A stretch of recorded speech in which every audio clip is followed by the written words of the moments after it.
Formula নতুন করে আবার বলতে চাইছেন অন্য ভঙ্গিমাতে আর কি।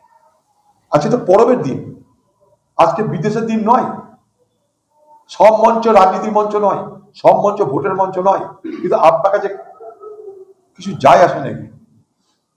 আপনার কাছে কিছু যায় আসে না, কারণ আপনি জানেন যে আজ লোক খেপানোর দিন। আনন্দের দিনটাকে আপনি লোক খেপানোর দিনে রূপান্তরিত করতে চাইছেন। নির্বাচন কমিশনের বিরুদ্ধে লড়ুন, দিল্লিতে যান, ধর্ণা করুন, আন্দোলন করুন। আপনার তো খোকা বলেছিল 1 লক্ষ লোক নিয়ে যাবে দিল্লিতে, একটা লোক নিয়ে গেছে কোন দিন?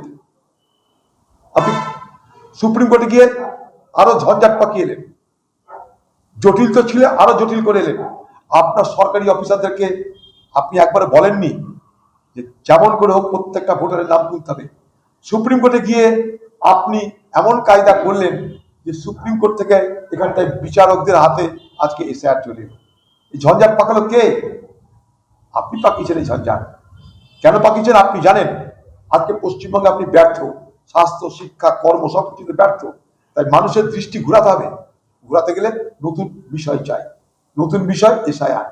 সমস্যার সমাধান না করে সে এসআইআরকে বাঁচিয়ে রাখে, যেটা পশ্চিমবঙ্গ সরকার পারত সমাধান করতে।